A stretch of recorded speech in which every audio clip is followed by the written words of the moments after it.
Because this time, it wasn't about breaking records. It wasn't about speed.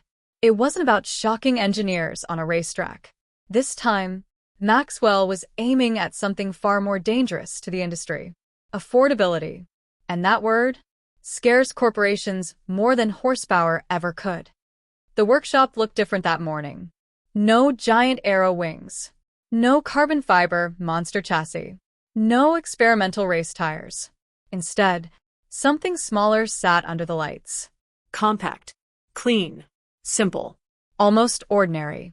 If you didn't know better, you'd walk right past it in a parking lot. And that was the point. Because revolutions don't always arrive looking like supercars. Sometimes, they look like something everyone can actually buy. The body panels were practical, durable composite, easy to repair. No exotic materials. No unnecessary curves. No luxury for the sake of luxury. Every decision screamed one thing: cost efficiency, but not cheap. Smart. There's a difference. Cheap breaks. Smart lasts. Maxwell never builds cheap. He builds lean. He opened the door. Lightweight. No heavy thud. Just a smooth click. Inside, minimal dashboard. Digital display. Clean layout. No clutter. No flashy nonsense. Just what you need to drive. Nothing you don't. It felt less like a product and more like a tool. Like something designed for real life. For workers. Families. Students. Delivery drivers. Not millionaires. One engineer ran the numbers quietly on a tablet. Material cost. Manufacturing steps. Energy system. Maintenance. Shipping. His eyebrows slowly lifted. Then he checked again. Because the total didn't make sense. It was too low. Way too low. How is this even possible, he muttered. Because the price estimate wasn't competitive. It was disruptive. The kind of number that makes dealerships nervous. The kind of number that kills imports overnight. The kind of number that makes people say, wait, I can actually afford this. And here's where Maxwell did something unexpected. He didn't talk about luxury. He didn't talk about performance. He didn't talk about prestige. He talked about access. He said something simple. If technology only serves the rich, it's not progress. Silence. Because everyone felt that. Deep down. Cars were never supposed to be status symbols. They were supposed to be freedom, movement, opportunity. But somewhere along the way, they became expensive cages. Loans. Debt. Stress. Maxwell wanted to reverse that. So, instead of building the fastest EV, he built the most practical one. Smaller energy modules. Fewer parts. Simpler assembly, which meant fewer breakdowns. Lower maintenance. Longer lifespan. No complicated servicing. No specialized tools. Local mechanics could fix it. That alone changes everything. Because a car you can't repair isn't freedom. It's dependency. The first prototype rolled outside. No cameras. No crowd. Just sunlight hitting the paint. Matte gray. Understated. Humble. But somehow Confident. like it didn't need to prove anything. It wasn't trying to look futuristic. It just looked right. Like it belonged on every street already. The driver stepped in. Pressed the start button. Nothing. No sound. Just the display lighting up. Battery ready. System ready. Drive. He tapped the pedal, and the car moved instantly. Smooth. Silent. Effortless. Not aggressive like the race car. Just easy. Like it was designed to remove stress from driving entirely. No vibrations. No gear shifts. No drama. Just motion. Pure motion. They took it through town. Past small shops. Past buses. Past old gas stations. People stared. Not because it looked crazy, but because it looked attainable. Kids pointed. Shop owners watched. Taxi drivers followed it with their eyes. Because for the first time, an advanced electric car didn't feel like something from another world. It felt like something for them. Back at the workshop, the cost sheet printed out again. Final number highlighted. And the room went quiet. Because if this car entered mass production, entire markets would shift overnight. Used gas cars? Outdated. Expensive imports? Pointless.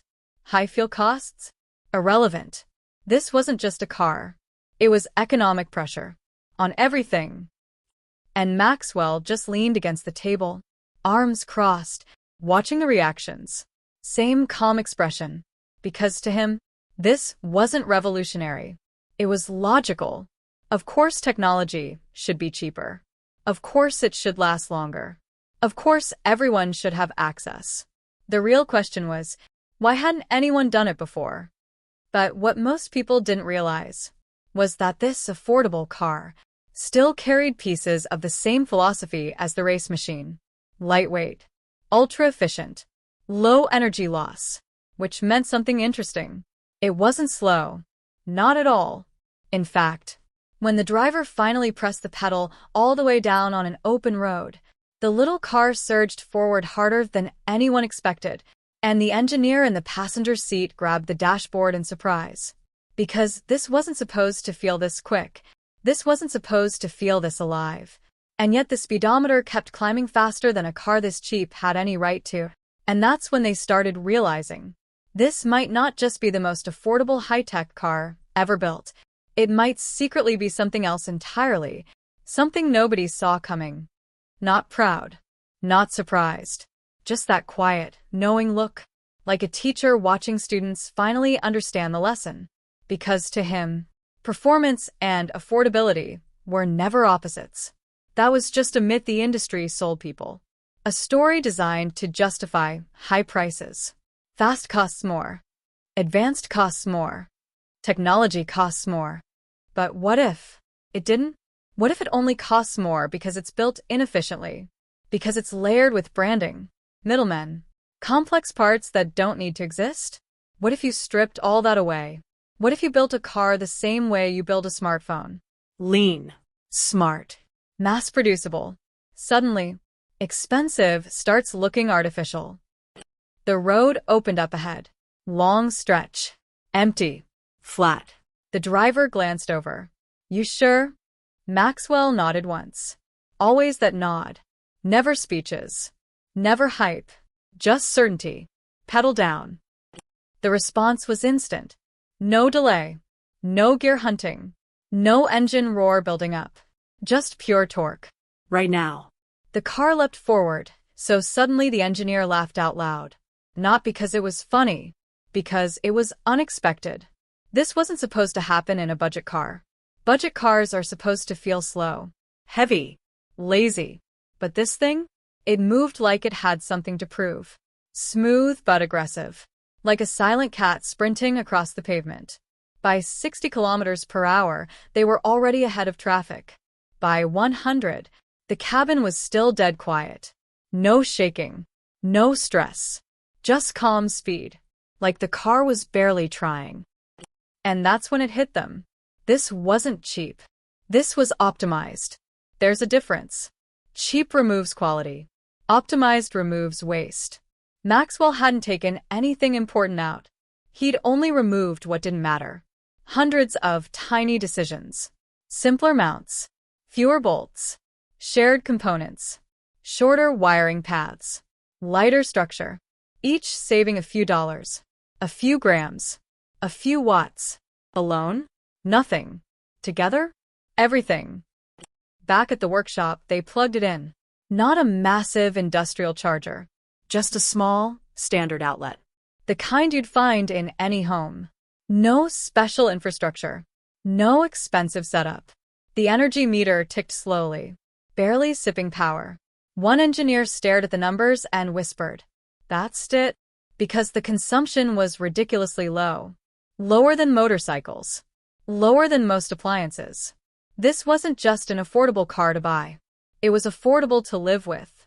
And that's the part nobody talks about. Price tags sell cars. Running costs decide lives. Fuel. Maintenance. Repairs. Those are the chains. And this thing had almost none. Imagine a delivery driver saving thousands a year. A family not worrying about fuel hikes. A student charging their car overnight like a phone. Entire neighborhoods moving without gas stations, without fumes, without noise. That's not just convenience. That's independence. Real independence. Word started spreading. Quietly at first. Local mechanics, taxi operators, small businesses. Have you seen it? They say it barely needs servicing. They say it costs less than half a normal car. They say it charges at home. They didn't talk about horsepower. They talked about freedom, because that's what people actually care about. Not lap times. Not badges. Not status. Freedom. One afternoon, a group of older workers gathered around it. Men who'd been fixing engines their whole lives. Grease-stained hands. Decades of experience. They expected complexity. But when Maxwell opened the panel, they just stared. So, that's it. That's it. No maze of pipes. No oil systems. No fragile parts. One of them laughed and said, "This thing's easier than a generator." And honestly, that might have been the highest compliment possible. Because if anyone can repair it, then anyone can own it. And suddenly the realization hit harder than any speed record ever did. The race car shocked engineers. But this threatens industries. Because if millions of people choose something simpler, something cheaper, something smarter, what happens to everything built on expensive complexity? Gas stations, part suppliers, service chains, imports, loans. All of it starts looking unnecessary. This little car wasn't flashy. It wasn't loud. It wasn't dramatic. It was worse. It was practical. And practical spreads fast. That evening, the sun dipped low again. Same golden light. Same quiet workshop. The small car parked beside the monstrous race prototype. Two extremes. One built to break records. One built to break barriers. Both born in the same place. Same philosophy. Use less. Do more. Waste nothing. Maxwell stood between them, hands in pockets, looking at both machines. Like two chapters of the same story. One proves what's possible. The other delivers it to everyone. Because what's the point of building the future if nobody can afford to step into it? The affordable car wasn't the compromise. It was the mission. And as the lights flicked off one by one, and the workshop sank into shadow, the small, quiet vehicle sat there. Simple, efficient, ready. Like it didn't need headlines or hype. Because soon enough, it wouldn't need advertising at all. People would start asking for it themselves. And somewhere outside, on real streets, in real neighborhoods, the first batch was already being prepared. And Maxwell opened another notebook, turning to a fresh page, because even this version was only the beginning. The paper was blank. No logo. No company letterhead. Just clean space. The kind of space inventors love. Because blank pages don't argue. They don't say that's impossible. They don't say that's too expensive. They just wait. He drew the first line slowly. Not a car. A system. Boxes. Arrows. Factories. Neighborhoods. Charging points. Little sketches of homes. Shops. Delivery routes. Because he wasn't thinking about vehicles anymore. He was thinking about ecosystems. That's the part most people never see. They think he builds cars. But Maxwell doesn't build cars. He builds solutions to problems most people accepted as normal. Fuel is expensive? Then remove fuel. Maintenance is complicated? Then simplify parts. Cars cost too much? Then redesign manufacturing.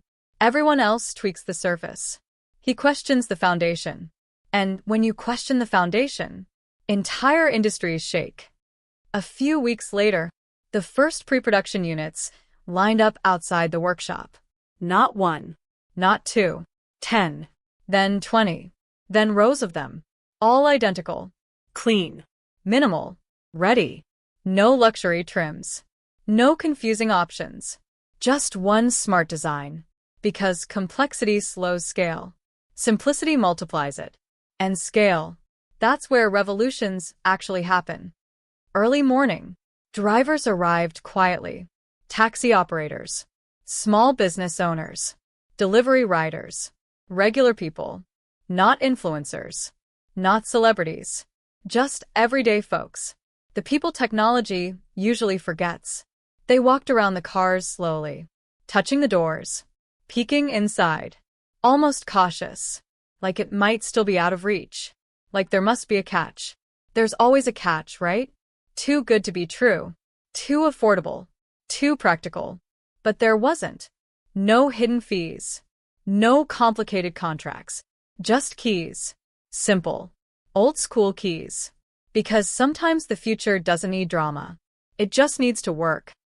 One woman sat in the driver's seat and just stared at the steering wheel. Quiet, hands resting on it, like she was processing something bigger than a purchase. Like she wasn't buying a car. She was buying time. Time saved from buses, from waiting, from walking long distances. Time she could spend working, or resting, or with family. That's what mobility really is. Time. And suddenly this little electric car didn't feel like technology anymore. It felt like opportunity. Engines didn't start. There were no engines. Just soft system chimes. Doors closing. Tires rolling. And one by one, they pulled away. Silent. Smooth. No smoke. No fumes. Just motion. Like the future leaving the parking lot quietly. No parade. No speeches. No headlines. Just real life beginning. From above, it would have looked ordinary. Tiny cars driving into the city. Nothing dramatic. But that's how real change happens. Not explosions. Not viral moments. Just small shifts that stack up until one day you realize everything's different. Gas stations slightly emptier. Repair shops less crowded. Families saving more money. Streets quieter at night. Air cleaner. Stress lower. And nobody can pinpoint the exact moment it started. Because it started quietly. Right here. Back inside the workshop. The race car still sat under the lights. Carbon fiber. Aggressive. Unreal. The machine that shocked engineers. The machine that broke records. The machine that proved what was possible. But now, it almost looked like a prototype for something bigger. Like the loud announcement before the real message. Because speed impresses people. But accessibility changes lives. And changing lives? That's legacy. Maxwell watched the last affordable car disappear down the road. Then turned back inside. No celebration. No victory lap. Just that same calm focus. Because problems still existed. Still inefficiencies. Still costs to cut. Still weight to remove. To him, nothing was ever finished. Only improved. Always improved. He walked past the workbench. Past the tools. Past the parked race prototype. And stopped in front of another covered shape in the corner. Smaller than the race car. Different from the affordable one. Something else. Something new. The cloth barely hiding unfamiliar lines. Sharper. More compact. Maybe urban. Maybe modular. Maybe something nobody's even thought of yet. His hand reached for the cover again. Paused. Like always. Because every time he reveals something, the rules change a little more. And the world falls one step further behind. And slowly, the cloth slides across the floor with a soft whisper. Dust rises in the air. For a second, you only see shadows. Angles. Edges that don't match any car you've seen before. Then the light catches it. And you realize, this isn't just another vehicle. It's smaller. Much smaller. Shorter wheelbase. Higher roof. Tighter footprint. Built like it belongs in crowded streets, not racetracks. Not highways. Cities. Dense cities. Markets. Alleys. Places where big cars feel like dinosaurs. It almost looks friendly. Compact. Efficient. Like something designed to weave through traffic instead of dominating it. Flat panels. Modular sections. Parts that look replaceable in minutes. Not hours. Not days. There's something strangely clever about it. Like a tool you didn't know you needed until you saw it. Maxwell taps the side panel. It pops open easily. Inside? Even simpler than the affordable car. Half the components, half the weight, half the cost. Because this one isn't trying to be everything. It's hyper-focused. Urban movement, short trips, deliveries, commuting. Built for the 90% of drives that don't need a giant machine. Which makes you wonder, why cars ever got so big in the first place? Think about it. Most people drive alone. One person, one bag, maybe groceries. Yet we move around 2 tons of metal every day just to carry ourselves. It's absurd when you really look at it. Maxwell clearly did. So he cut the excess again. Cut seats. Cut size. Cut weight. Cut energy demand to almost nothing. Until what remained was just essence. Transportation distilled down to its purest form. He plugs a small cable into it. Not even a charger brick. Just a simple wall line. The screen lights up instantly. Charging. Slow. Gentle. Barely pulling power. Like charging a laptop. One engineer watching the meter laughs under his breath. You could run this off solar panels. Maxwell doesn't reply. But he doesn't need to. Because that was obviously the idea. Now imagine that. Tiny electric vehicles. Charged by rooftop solar. No fuel. No stations. No dependence. Entire neighborhoods moving independently. Energy produced where it's used. No middlemen. No spikes. No shortages. It's not just a car anymore. It's decentralization. And decentralization? That's powerful. They roll it outside. It glides forward silently. Almost toy-like at first glance. Until it moves. Quick. Agile. Ridiculously nimble. It turns tighter than motorcycles. Slips through narrow paths effortlessly. You don't drive it like a car. You flow with it. Like riding current instead of fighting waves. Perfect for deliveries. Couriers. Students. Small businesses. Thousands of everyday tasks that don't need performance. Just reliability. Just affordability. Just motion. A delivery driver tests it next. Loads small packages in the back. Takes off down a tight side street. Returns 5 minutes later smiling. Feels lighter than my bicycle, he jokes. But there's truth in it. Less weight means less effort. Less effort means less energy. Less energy means lower cost. Everything loops back to the same philosophy. Remove waste. Everything improves. Back inside, the 3 vehicles now sit side by side. The race monster, the affordable daily car, and this tiny urban mover. 3 completely different machines, yet somehow connected, like stages of evolution. Speed. Access. Efficiency. Not separate ideas. One continuous vision. Energy, used intelligently. Most companies would stop here. Celebrate. Launch. Market. Maximize profit. But Maxwell? He's already sketching again. Because he doesn't see products. He sees problems still unsolved. Rural transport. Public transit. Heavy cargo. Emergency vehicles. Each one just another puzzle. Another opportunity to strip away waste. Another chance to make technology serve people instead of impress them. Outside, the city lights flicker on. Evening settling in. Cars pass by. Old engines growling. Fuel burning. Noise filling the air. And inside this quiet workshop, 3 silent machines sit waiting. Like glimpses of 3 different futures. All possible. All practical. All real. No hype. No fantasy. Just engineering.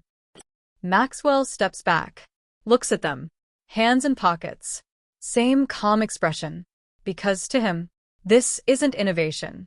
It's common sense. And maybe that's what makes it so disruptive. Because when the solution is this simple, you start wondering why the world made it so complicated for so long.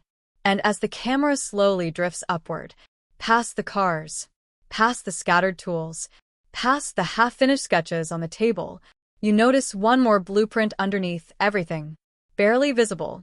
Something larger. Something that doesn't look like a car at all, more like a platform. Or maybe an entire system. Not a car. Not a bike. Not even a vehicle in the traditional sense. It's bigger than that. Boxes. Nodes. Lines connecting neighborhoods. Energy arrows. Little symbols that look like rooftops. Solar. Storage. Stations. It doesn't look like transportation anymore. It looks like a map. A living network. Maxwell slides the paper across the table. The camera leans in closer. At first, it's confusing. But then the pattern clicks. Each vehicle isn't meant to exist alone. They're pieces of something larger. The race car proves power. The affordable car proves access. The micro vehicle proves efficiency. But this blueprint proves integration. Imagine this. Every home with solar. Every home with a small battery. Every vehicle acting like a moving power bank. Charging when there's excess. Sharing when there's shortage. Cars not just consuming energy, but stabilizing the grid itself. Like blood cells carrying oxygen through a body. Transportation becomes circulation. Energy becomes alive. One engineer squints. So the cars power the houses and the houses power the cars. Maxwell nods once. That's it. Simple. Circular. No dependency on massive centralized plants. No waiting for infrastructure approvals. Just people generating what they need, right where they live. The crazy part? It doesn't require futuristic tech. Everything already exists. Solar panels, batteries, electric motors, controllers. It's just never been connected this way. Not intentionally. Not as one system. Most companies build products. Maxwell designs ecosystems. And ecosystems don't collapse easily. They adapt. Cut to morning. Sunlight spills through the workshop windows. Dust floating like sparks in the air. The three vehicles sit charged. Quiet. Ready. Like they've been waiting for this moment their whole lives. Outside, the city wakes up. Engines roar. Fuel burns. Money disappears with every kilometer. But inside this building, energy was free. Collected overnight. Stored silently. Now ready to move people all day without costing almost anything. Picture a student climbing into the small urban car. No fuel anxiety. No station stops. Just plug in at home. Drive. Return. Repeat. Costs lower than a bus ticket. Imagine a delivery fleet running all day with zero fuel bills. Local businesses saving thousands. Families keeping more of their income. Suddenly, transport stops being a burden. It becomes invisible. Like Wi-Fi. Just there. Always available. And that's when you realize something bigger. This was never about building the fastest car, or the cheapest car, or the most powerful motor. It was about freedom. Energy freedom. Mobility freedom. Economic freedom. Because when people stop paying for fuel, they start investing in themselves. In education. In business. In ideas. That's where real wealth is created. Not oil. Not imports. People. The camera slowly circles Maxwell as he watches the sunrise hit the cars. Golden light across polished metal. No speeches. No hype. Just quiet confidence. Like someone who already knows what happens next. Because once something cheaper, cleaner, and smarter exists, history is predictable. The old way doesn't fight. It fades. Slowly. Then all at once. Outside, a kid walks past the workshop window. Stops. Stares at the tiny car. Eyes wide. Curious. Inspired. And maybe that's the real spark. Not horsepower. Not technology. Inspiration. Because one inspired mind builds another. And another. And another. Until a whole generation starts asking, why can't we build our own solutions too? Inside, Maxwell flips to a fresh page in his notebook. Draws a new line. Then another. Something longer this time. Bigger. Almost bus-shaped. Maybe public transit. Maybe something else. You can't tell yet. But whatever it is, it's clearly the next step. The next problem to solve. The next system to redesign. The pencil keeps moving. Sketch getting darker. More detailed. More ambitious. and the workshop grows quiet again, except for that soft scratching sound. Ideas forming. Maxwell leans back, looks at the sketch one last time. Not with excitement, not with celebration, but with something calmer. Certainty. Like a chess player who already sees 10 moves ahead. The workshop lights flick off one by one. Only the sunrise remains. Warm orange light sliding across the floor, touching the race car, gliding over the affordable city EV, resting on the compact delivery prototype, each one quiet, still, waiting. Not prototypes anymore. Not experiments. Proof. Cut to streets outside. Traffic. Noise. Fuel fumes hanging heavy in the air. People lining up at gas stations. Prices ticking upward on digital boards. Engines coughing. Wallets draining. The old system's still alive, but tired. Expensive. Fragile. Now cut back inside. Silence. Clean air. 3 vehicles. Fully charged. Powered by nothing but yesterday's sunlight. No lines. No noise. No cost. Just energy. Ready. And that's when it hits you. The real revolution isn't loud. It doesn't explode onto the world stage. It doesn't ask for permission. It simply works better. Cheaper. Smarter. Until one day, everyone quietly switches. Not because they were convinced, but because it makes sense. Maxwell closes the notebook, slides it into a drawer. No dramatic speech. No announcement. Because history doesn't always begin with a headline. Sometimes, it begins in a small workshop, with a simple idea. What if we didn't need fuel at all? Years from now, people might look back and say, this was the moment. The moment transportation stopped being a cost and started being freedom. The moment cars stopped draining money and started generating opportunity. The moment innovation moved from giant corporations to small rooms with big thinking.